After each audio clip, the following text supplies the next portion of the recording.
नमस्कार दोस्तों, स्वागत है आप सभी का एक बार फिर से। जी हां दोस्तों, पूरे दिन की कई महत्वपूर्ण और बड़ी खबरें निकलकर सामने आ रही है। जानेंगे सभी खबरों को विस्तार से।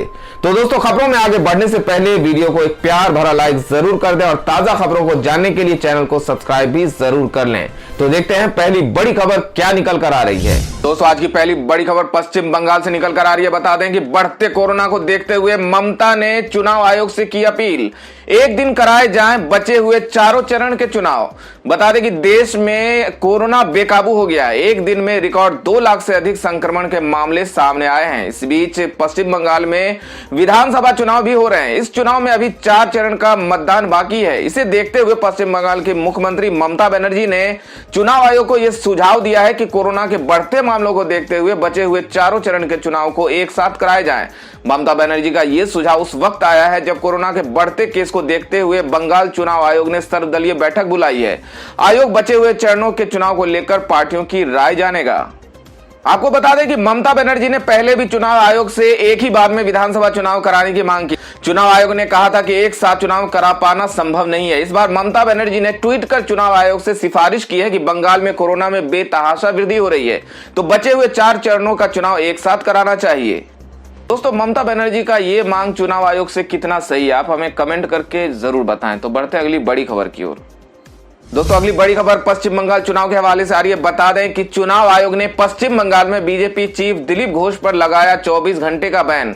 दिया था ये बयान। बता दें कि पश्चिम बंगाल में 4 चरण का मतदान होना है। इससे पहले चुनाव आयोग ने राज्य में एक बड़ी कार्रवाई की है। पश्चिम बंगाल के भाजपा अध्यक्ष दिलीप घोष के चुनाव प्रचार पर निर्वाचन आयोग ने गुरुवार को 24 घंटे का प्रतिबंध लगाया है। यह प्रतिबंध 15 अप्रैल की शाम 7 बजे से 16 अप्रैल की शाम 7 बजे तक प्रभावी होगा। दिलीप घोष पर यह कार्रवाई उनके द्वारा कूच बिहार की घटना पर दिए गए बयान को लेकर की गई है। बता दें कि चुनाव आयोग ने 13 अप्रैल को दिलीप घोष के बयान को लेकर नोटिस भेजा था। बयान में घोष ने कथित रूप से कहा था कि शीतलकुची जैसी घटना की पुनरावृत्ति अनेक स्थानों पर होगी। चुनाव आयोग के आदेश में कहा गया है कि आयोग घोष को सख्त चेतावनी देता है और सलाह देता है कि इस तरह के बयानों से बचें। तृणमूल कांग्रेस ने चुनाव आयोग से मांग की थी कि दिलीप घोष पर कार्रवाई की जाए। बता दें कि दिलीप घोष ने कहा था कि शीतलकुची में शरारती लड़कों को गोली लगी। अगर कोई भी अपने हाथ में कानून लेने का तो उसके साथ भी ऐसा ही होगा। दिलीप घोष ने कहा था कि 17 अप्रैल को केंद्रीय बल मतदान केंद्रों पर तैनात रहेंगे। अगर उन्होंने अपने हाथ में कानून लेने का प्रयास किया तो शीतलकुची की तरह घटनाएं हो सकती है। उनके बयान से विरोध शुरू हो गया था और तृणमूल कांग्रेस ने भाजपा नेता के बयान पर कड़ी प्रतिक्रिया जताते हुए उनकी तुरंत गिरफ्तारी की मांग की थी। तो अगली बड़ी खबर निकल के आ रही है कि कुंभ मेले में लाखों की भीड़ की तस्वीर देख कर्नाटक सरकार हुई अलर्ट, दिया ये आदेश। बता दें कि हरिद्वार कुंभ मेले में शाही स्नान के दौरान लाखों साधुओं और श्रद्धालुओं ने गंगा में डुबकी लगाई थी। इस शाही स्नान के दौरान कोरोना महामारी से बचाव के लिए सारे नियमों की जमकर धज्जियां उड़ाई गई। कुंभ मेले में लाखों की भीड़ देखकर कर्नाटक सरकार अलर्ट हो गई है। कर्नाटक की येदियुरप्पा सरकार ने कुंभ मेले से कर्नाटक लौटने वाले सभी व्यक्तियों को तुरंत अपनी कोरोना जांच करवाने का आदेश दिया है। बड़ी खबर दिल्ली से आ रही है। बता दें, दिल्ली में वीकेंड कर्फ्यू का ऐलान, जरूरी सेवाओं को छूट, शादी समारोह के लिए जारी होगा पास। बता दें कि देश में कोरोना पॉजिटिव मरीजों की संख्या ने सारे रिकॉर्ड तोड़ दिए हैं, जहां पिछले 24 घंटे में 2 लाख से ज्यादा मरीज महामारी की चपेट में आए। राजधानी दिल्ली में भी हालात बहुत बुरे हैं, जिस वजह से रोजाना आंकड़ा 17,000 के पार है। मामले की गंभीरता को देखते हुए मुख्यमंत्री अरविंद केजरीवाल ने उपराज्यपाल अनिल बैजल के साथ बैठक की, जिसमें कोरोना महामारी को रोकने के लिए सख्त कदमों पर चर्चा की गई। बैठक के बाद सीएम केजरीवाल ने जनता को संबोधित किया और नई गाइडलाइन के बारे में जानकारी दी। सीएम केजरीवाल के मुताबिक कोरोना पर कंट्रोल के लिए अब राजधानी में वीकेंड कर्फ्यू लागू रहेगा, जिसके तहत शुक्रवार रात 10 बजे से सोमवार सुबह 6 बजे तक बिना काम लोगों को घरों से निकलने पर पाबंदी रहेगी। हालांकि जरूरी सेवाओं को इस दौरान छूट देने की बात सीएम ने कही है। इस वक्त शादियों का भी सीजन चल रहा है, ऐसे में रात में लोगों को उसके लिए निकलना पड़ सकता है। सीएम के मुताबिक जिनके घर पर शादी की तारीख पहले से तय थी, उसको सरकार पास जारी करेगी।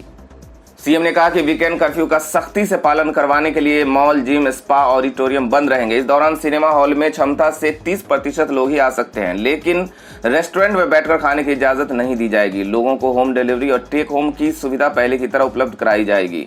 वहीं अगर कोई शख्स वीकेंड कर्फ्यू के दौरान अस्पताल, रेलवे स्टेशन, बस अड्डे जाना चाहता है तो उसके लिए रोक टोक नहीं रहेगी। हालांकि इसके लिए पहले से पास लेना पड़ेगा। केजरीवाल ने लोगों से घरों में रहने की अपील की। उन्होंने कहा कि सभी 5 दिन काम करें और 2 दिन आराम से घर में रहें। बहुत ज्यादा जरूरी होने पर ही घरों से निकले। जब लोग नियमों का पालन करेंगे तो हालात में सुधार आ सकता है। वहीं पिछले कुछ दिनों से दिल्ली में बेड की कमी की बात सामने आ रही थी, जिस पर सीएम ने साफ कहा है कि दिल्ली के अस्पतालों में बेड की कमी नहीं है। मौजूदा वक्त में 5000 बेड खाली हैं।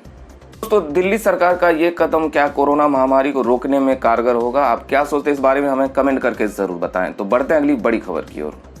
दोस्तों, अगली बड़ी खबर निकल के आ रही है कि सीएम शिवराज सिंह चौहान ने कहा, मुझे माफ कर देना, मैं मास्क पर सख्ती करवाऊंगा। मास्क नहीं पहनना सामाजिक अपराध है। बता दें कि मध्य प्रदेश में तेजी से फैल रहे कोरोना संक्रमण के बीच मुख्यमंत्री शिवराज सिंह चौहान ने कहा कि मैं आज जनता से अनुरोध करना चाहता हूं, मुझे माफ कर देना, मैं मास्क पर सख्ती करवाऊंगा। मास्क नहीं पहनना सामाजिक अपराध है। बता दें कि मीडिया से बातचीत में शिवराज ने कहा कि आप अपने लिए नहीं दूसरों के लिए भी खतरा बन रहे हैं, अपनों की जिंदगी से खेल रहे हैं, कृपया करके मत कीजिए। मैं मीडिया के माध्यम से निवेदन कर रहा हूं कि कोरोना कर्फ्यू लगाया है जनता ने। मैं गांव के भाई बहनों से कहना चाहता हूं कि वो खुद तय कर लें कि हमारे गांव में जनता कर्फ्यू है और बिना काम के बाहर नहीं जाएंगे। शिवराज ने कहा कि सब्जी भाजी जरूरी चीजें खरीदने के लिए कोई 2 लोग तय कर लें। यह बहुत धैर्य और संयम का समय है। दोस्तों, सीएम शिवराज सिंह चौहान का इस तरह से जनता से अपील करना कहीं ना कहीं जनता के हित में है। आप क्या सोचते हैं इस बारे में हमें कमेंट करके जरूर बताएं। तो बढ़ते हैं अगली खबर की ओर। दोस्तों, अगली बड़ी खबर में आपको बता दें कि शादियों को लगी कोरोना की काली नजर। शुभ मुहूर्तों की परवाह छोड़ कर्फ्यू से पहले फेरे लेने की तैयारी। बता दें कि साल 2021 की शुरुआत में कोरोना वायरस मामलों में कमी और वैक्सीन आने के बाद लोगों ने मान लिया था कि महामारी अब दम तोड़ चुकी है। हालांकि ये खुशी ज्यादा दिन नहीं टिकी और एक बार फिर कोरोना वायरस कई गुना ताकत के साथ वापस लौट आया है। अभी के हालात पिछले साल से भी कहीं ज्यादा खतरनाक है। पहली बार देश में कोविड-19 मामलों ने 2 लाख का आंकड़ा पार किया है। बढ़ते संक्रमण के बीच एक बार फिर धूमधाम से शादी की उम्मीद लगाए लोगों के सपनों को बड़ा झटका लगा है। आपको बता दें कि भारत में मार्च से जून तक शादियों का सीजन होता है। शुभ मुहूर्त के चलते इस महीने देश भर में कई लोग शादी के बंधन में बंधते हैं। कोरोना वायरस को लेकर परेशान सरकार ने एक बार फिर सख्त कदम लागू किए हैं, जिसके चलते पहले से फिक्स हो चुकी शादियां या तो स्थगित हो रही हैं या फिर मेहमानों की संख्या में कटौती करनी पड़ रही है। इस बीच कोरोना कर्फ्यू का असर पहले से बुक हो चुकी शादियों पर जरूर दिखाई दे रहा है। कोरोना कर्फ्यू की वजह से अब लोग शुभ मुहूर्त का इंतजार किए बिना उससे पहले ही शादी पूरा कर रहे हैं। कोरोना वायरस महामारी की वजह से लागू किए गए नए नियमों के चलते लोगों को अपने प्लान में बदलाव करना पड़ रहा है। उधर शादियों से अपना रोजगार चलाने वाले साउंड सिस्टम, बैंड बाजा और कैटरिंग सहित कई अन्य लोगों को मुश्किलों का सामना करना पड़ रहा है। कोरोना के प्रभाव से फोटो वीडियो के साथ ही ट्रेवल्स एजेंसी संचालक भी अछूते नहीं है। महामारी और सख्त नियमों की वजह से कई शादियों की बुकिंग कैंसिल हो गई है।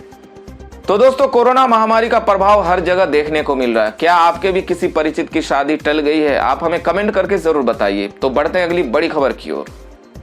तो अगली बड़ी खबर निकल के आ रही है कि जेएनयू के पूर्व छात्र नेता उमर खालिद को बड़ी राहत। दिल्ली दंगों के मामले में मिली जमानत। बता दें कि दिल्ली की अदालत ने गुरुवार को जवाहरलाल नेहरू विश्वविद्यालय के पूर्व छात्र नेता उमर खालिद को दिल्ली दंगों के एक मामले में जमानत दे दी है। इसके साथ ही उमर खालिद को कोर्ट ने निर्देश भी दिया है कि वो खजूरी खास के एसएचओ को मोबाइल नंबर देकर हर वक्त मोबाइल नंबर चालू रखना होगा। कड़कड़डुमा कोर्ट ने खालिद को खजूरी खास एफआईआर से संबंधित मामले में जमानत दी है। बता दें कि सुनवाई के दौरान अदालत ने कहा कि खालिद को केवल इस तथ्य के आधार पर जेल में कैद किया नहीं जा सकता कि वो दंगाई भीड़ का हिस्सा रहे। पूर्व जेएनयू छात्र नेता को पिछले साल अक्टूबर में खजूरी खास इलाके में हिंसा के मामले में गिरफ्तार किया गया था। मामले में निलंबित आप पार्षद ताहिर हुसैन भी आरोपी हैं। उन्हें सितंबर 2020 में दंगों में एक साजिश से संबंधित एक अन्य मामले में कड़े गैर कानूनी गतिविधि अधिनियम के तहत गिरफ्तार किया गया था। अगली बड़ी खबर उत्तर प्रदेश से आ रही है। बता दें कि उत्तर प्रदेश में 15 मई तक के लिए स्कूल कॉलेज बंद, परीक्षाएं भी स्थगित। बता दें कि उत्तर प्रदेश सरकार ने कोरोना महामारी की स्थिति को देखते हुए राज्य के 12वीं तक के स्कूल कॉलेज 15 मई तक के लिए बंद कर दिए हैं। राज्य में बोर्ड एग्जाम समेत सभी परीक्षाएं भी टाल दी गई हैं। परीक्षाओं पर 15 मई के बाद फैसला लिया जाएगा। राज्य के उप मुख्यमंत्री दिनेश शर्मा ने गुरुवार को कहा कि बढ़ते कोरोना संक्रमण को लेकर मुख्यमंत्री आदित्यनाथ की अध्यक्षता में हुई बैठक में ये फैसले हुए हैं। तो अगली बड़ी खबर निकल के आ रही है। हरिद्वार कुंभ में शामिल हुए निर्वाणी अखाड़ा के महामंडलेश्वर कपिल देव का कोरोना से निधन। बता दें कि उत्तराखंड के देहरादून से एक बड़ी खबर सामने आई है। हरिद्वार महाकुंभ में शामिल हुए निर्वाणी अखाड़ा के महामंडलेश्वर कपिल देव का कैलाश अस्पताल में निधन हो गया। कपिल देव की कोरोना रिपोर्ट आज ही पॉजिटिव आई थी। बता दें कि हरिद्वार में कुंभ मेला कोरोना का नया हॉटस्पॉट बनता जा रहा है। यहां पिछले 4 दिनों में कोरोना के 1701 नए केस मिले। हरिद्वार के मुख्य चिकित्सा अधिकारी शंभू कुमार झा ने गुरुवार को बताया कि यह संख्या 5 दिनों में विभिन्न अखाड़ों के साधु संतों और अनुयायियों के लिए किए गए आरटी-पीसीआर और रैपिड एंटीजन टेस्ट की है। इसमें हरिद्वार से लेकर देवप्रयाग तक का पूरा मेला क्षेत्र शामिल है। शंभू कुमार ने कहा कि और आरटी-पीसीआर जांच रिपोर्ट का इंतजार किया जा रहा है और ऐसा माना जा रहा है कि कुंभ मेला क्षेत्र में संक्रमित व्यक्तियों की संख्या 2000 तक बढ़ सकती है। कुंभ मेला क्षेत्र 670 हेक्टेयर में फैला हुआ है, जिसमें ऋषिकेश सहित हरिद्वार, टिहरी और देहरादून जिले शामिल हैं। तो अगली बड़ी खबर बिहार से आ रही है। बता दें कि कोरोना से जूझता बिहार, अस्पताल फुल, मरीजों को नहीं मिल रही जगह। देखिए क्या है हाल। बता दें कि कोरोना वायरस की दूसरी लहर ने देश भर में स्वास्थ्य सुविधाओं की बुरी हालत की पोल खोलकर रख दी है। बिहार में जहां स्वास्थ्य व्यवस्था पहले से ही लचर हालत में है, कोविड की दूसरी लहर ने चुनौती को कठिन कर दिया है। इस दौरान पिछले 24 घंटे में राज्य में कोविड एक्टिव केस की संख्या 21,000 से अधिक हो चुकी है, जिसमें 7,000 से अधिक केवल राजधानी पटना में है। पटना के बाद गया, भागलपुर और मुजफ्फरपुर सबसे अधिक प्रभावित जिले हैं। राज्य में कई ऐसे केस सामने आ रहे हैं जहां मरीजों को बेड ही नहीं मिल पा रहा। स्वास्थ्य मंत्री मंगल पांडे सुविधाएं बढ़ाने की बात कर रहे हैं, लेकिन अभी इसका असर नहीं दिख रहा है। अभी तक जो हालात है उसके मुताबिक करीब 20 सरकारी और निजी अस्पतालों में कोविड बेड भर चुके हैं। पटना एम्स के डायरेक्टर पीके सिंह ने कहा कि हम बेड बढ़ा रहे हैं, लेकिन ये काफी नहीं है। उन्होंने रेफर किए जा रहे केसों की बढ़ती संख्या को लेकर कहा कि सभी को जगह दे पाना बहुत ही मुश्किल है। पीएमसीएच और एनएमसीएच में यही हाल है। पिछले 10 दिनों में कोविड मरीजों की संख्या तेजी से बढ़ी है। अगले महीने में स्थिति और चुनौतीपूर्ण व भयावह होने की आशंका जताई जा रही है। ऐसे में बड़ा सवाल यही उठ रहा है कि क्या इतने प्रयास से कोरोना वायरस के बढ़ते संक्रमण से मुकाबला किया जा सकता है। पिछले दिनों एक मरीज की एनएमसीएच के बाहर इलाज के इंतजार में मौत हो गई। उसे निजी अस्पताल में गंभीर हालत में रेफर किया गया था। परिजनों ने एनएमसीएच पर लापरवाही का आरोप लगाया था। हालांकि एनएमसीएच प्रबंधन ने लापरवाही के आरोपों से इनकार किया है और कहा कि जब मरीज पहुंचा तो मौत हो चुकी थी। प्रबंधन का कहना है कि अक्सर निजी अस्पताल हालत एकदम खराब होने पर मरीज को हमारे पास रेफर कर देते हैं और सारा दोष हम पर डाल देते हैं। सबसे खराब हालत जिला अस्पतालों की है, जहां पर कोरोना से निपटने के लिए कोई खास इंतजाम नहीं है और सब कुछ भगवान भरोसे चल रहा है। जिला स्तर के अस्पतालों में कोरोना वायरस के गंभीर मरीजों को लेकर व्यवस्था नहीं है। इसके साथ ही महाराष्ट्र से वापस लौट रहे प्रवासी मजदूर और यात्री एक नई चुनौती लेकर खड़े हुए हैं। पाटलिपुत्र रेलवे स्टेशन पर जहां महाराष्ट्र से आने वाले अधिकांश ट्रेनें रुकती हैं, 100 कोविड पॉजिटिव केस सामने आ चुके हैं। इन्हें आइसोलेशन सेंटर में रखा गया है। दोस्तों, बिहार के अस्पतालों की ये भयावह स्थिति की जिम्मेदारी किसकी है? क्या ये सरकार की जिम्मेदारी है, जनता की? आप क्या सोचते हैं इस बारे में हमें कमेंट करके जरूर बताएं। तो बढ़ते हैं अगली बड़ी खबर की ओर। दोस्तों, अगली बड़ी खबर में फिल्म डायरेक्टर राम गोपाल वर्मा का एक बड़ा बयान सामने आया। उन्होंने तंज कसते हुए कहा कि लाखों लोग महाकुंभ मेले में कर्म धोने के लिए डुबकी लगाकर आशीर्वाद के रूप में कोविड पार रहे हैं। बता दें कि कोरोना महामारी के बढ़ते हुए मामलों के बीच एक बार फिर से कई शहरों में लॉकडाउन के हालत बन गए। इसी बीच महाकुंभ की भारी भीड़ पर सोशल मीडिया पर कई यूजर्स अपनी राय दे रहे हैं। इसी बीच एक बार फिर से फिल्म निर्देशक और निर्माता राम गोपाल वर्मा ने अपनी तीखी टिप्पणी दी है। कुंभ मेले के शाही स्नान और चुनावी रैलियां भी जमकर हो रही है। हाल ही में ये रिपोर्ट सामने आई है कि कुंभ मेले के शाही स्नान में शामिल होने वाले 100 से अधिक लोग कोविड पॉजिटिव पाए गए हैं। ऐसे में राम गोपाल वर्मा इसे लेकर बैक टू बैक कई पोस्ट शेयर कर रहे हैं। एक बार फिर से उन्होंने कोरोना वायरस और कुंभ मेले को लेकर अपनी राय जाहिर की है। राम गोपाल वर्मा ने सोशल मीडिया पर काफी सक्रिय रहते हैं। राम गोपाल वर्मा ने ट्वीट करते हुए लिखा कि लाखों लोग कुंभ मेले में अपने कर्म धोने के लिए डुबकी लगा रहे हैं और आशीर्वाद के रूप में कोविड पा रहे हैं। राम गोपाल वर्मा ने यह भी लिखा कि यही लोग जाकर कई और लोगों को कोविड दे रहे हैं और जब ये लोग मर जाएंगे तो सभी को डबल कर्मा मिल जाएगा। राम गोपाल वर्मा ने आगे लिखा है कि 17 लाख मुंबई वासियों को कोविड की वैक्सीन लेने में 6 हफ्ते लगे थे। वो आगे लिखते हैं कि 35 लाख लोगों को महाकुंभ में डुबकी लगाने में महज 1 दिन लगा। इससे साबित होता है कि लोगों को दूसरी जिंदगी की इस जिंदगी से ज्यादा परवाह है। राम गोपाल वर्मा ने कुंभ मेला को देख अपनी तीखी राय जाहिर की है और सोशल मीडिया पर लिखा, कुछ दिन पहले लिखा था कि आप जो देख रहे हैं ये कुंभ मेला नहीं बल्कि कोरोना एटम बॉम्ब है। मुझे ताज्जुब है कि इस वायरल एक्सप्लोजन के लिए जिम्मेदार किसे ठहराया जाना चाहिए। दोस्तों, फिल्म डायरेक्टर राम गोपाल वर्मा के इस बयान से आप कितना सहमत है? आप क्या सोचते हैं इस बारे में? अपनी राय अपने कमेंट हमें जरूर बताएं। तो बढ़ते अगली खबर की ओर। दोस्तों, अगली बड़ी खबर निकल के आ रही है कि बेंगलुरु के शमशान घाट हुए फुल। अंतिम संस्कार के लिए शवों को करना पड़ रहा है घंटों इंतजार। बता दें कि कोरोना महामारी पहली लहर के मुकाबले वर्तमान में भयानक रूप ले चुकी है। हालात ये है कि अब शमशान घाट में शव के अंतिम संस्कार के लिए लाइन लगाना पड़ रहा है। कर्नाटक में कोरोना वायरस के चलते स्वास्थ्य सेवाओं पर काफी दबाव है। बेंगलुरु में पिछले कुछ दिनों से मरीजों की मौत में वृद्धि दर्ज की जा रही है। कोविड-19 के चलते अचानक हो रही मौतों की वजह से शहर के शमशान घाटों पर भी दबाव बढ़ता जा रहा है। कोरोना पीड़ितों के पार्थिव शरीर को कोविड प्रोटोकॉल के अनुसार शवों का अंतिम संस्कार करने के लिए अपनी बारी के इंतजार में कई घंटों तक कतार में खड़े होने के लिए मजबूर होना पड़ रहा है। दोस्तों, अगली बड़ी खबर निकल के आ रही है कि कोरोना से फिर एंटरटेनमेंट इंडस्ट्री को भारी नुकसान। बॉलीवुड की 35 फिल्मों पर संकट, करोड़ों रुपए दांव पर। बता दें कि बॉलीवुड के लिए साल 2021 नई उम्मीद की किरण लेकर आया था। इस साल शुरुआत में लग रहा था कि कोरोना महामारी अलविदा होने वाली है और सिनेमा घरों में बड़े बड़े स्टार्स अपनी फिल्मों के साथ फिर से हाजिर होंगे। इसकी शुरुआत रूही और मुंबई सागा जैसी फिल्मों से हो भी गई। इन्हीं उम्मीदों के सारे बड़ी बड़ी फिल्मों का साल 2021 में ऐलान भी हुआ, लेकिन कुछ ही दिन में ये उम्मीदें टूटती हुई नजर आई। बता दें कि बॉलीवुड की करीब 35 फिल्मों पर संकट मंडरा रहा है। अभी तक कई फिल्मों की रिलीज डेट बदल गई है तो कुछ को पोस्टपोन कर दिया गया है। रिपोर्ट्स की माने तो बॉलीवुड को कई हजार करोड़ रुपए का नुकसान लग सकता है। तो अगली बड़ी खबर निकल के आ रही है कि कोरोना के खिलाफ जंग में आगे आए मुकेश अंबानी। उद्धव सरकार को फ्री ऑक्सीजन। बता दें कि फिर से बढ़ रहे कोरोना संकट के बीच देश के सबसे बड़े उद्योगपति मुकेश अंबानी भी सरकार का साथ देने के लिए मैदान में आ गए हैं। कोरोना संक्रमण के खिलाफ चल रही लड़ाई में हाथ बटाते हुए मुकेश अंबानी ने अपनी तेल रिफाइनरी से ऑक्सीजन सिलेंडर मुहैया करवाने का काम शुरू कर दिया है। महाराष्ट्र में बढ़ते कोरोना मरीजों के साथ अस्पताल में बेड और ऑक्सीजन की कमी के चलते सरकार को मुकेश अंबानी फ्री में ऑक्सीजन उपलब्ध करवा रहे हैं। कंपनी के एक अधिकारी के अनुसार अंबानी की रिलायंस इंडस्ट्री लिमिटेड, जो दुनिया के सबसे बड़े रिफाइनरिंग कॉम्प्लेक्स का संचालन करती है, कंपनी ने बिना किसी कीमत के गुजरात के जामनगर से ऑक्सीजन की आपूर्ति शुरू कर दी है। कंपनी के अधिकारी ने आंतरिक पॉलिसी का हवाला देते हुए नाम न बताए जाने की शर्त पर पूरी जानकारी साझा की।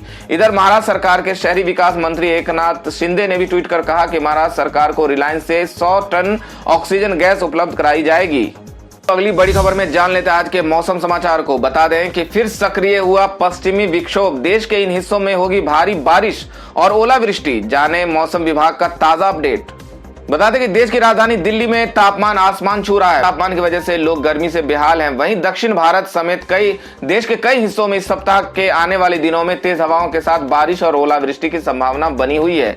इस दौरान दक्षिण भारत के कई राज्यों में अलग अलग स्थानों पर तेज बारिश होने का अनुमान है। भारतीय मौसम विज्ञान विभाग के अनुसार अगले 3 दिनों में केरल, तमिलनाडु, पुडुचेरी, कराईकल में भारी बारिश के आसार है, जबकि तटीय और दक्षिणी कर्नाटक में अगले 24 घंटों तक भारी वर्षा हो सकती है। इन जगहों के लिए मौसम विभाग ने अगले 2 दिनों के लिए येलो अलर्ट जारी किया है। रिपोर्ट के मुताबिक जम्मू कश्मीर, लद्दाख, गिलगिट बल्टिस्तान और मुजफ्फराबाद में बारिश होने की संभावना है। हिमाचल प्रदेश में 16 अप्रैल और उत्तराखंड में 16 व 17 अप्रैल को ओलावृष्टि हो सकती है। तो दोस्तों, ये थी अब तक की सभी बड़ी खबरों की अपडेट्स। टुडे ब्रेकिंग न्यूज और लेटेस्ट खबरों को देखने के लिए हमारे चैनल को सब्सक्राइब जरूर कर लें। वीडियो लाइक और शेयर जरूर कर दें अपने दोस्तों और रिलेटिव्स के साथ। तो दोस्तों, आपसे फिर मिलेंगे काम की खबरों और सरकारी योजनाओं की एक और नई वीडियो के साथ। तब तक के लिए धन्यवाद दोस्तों।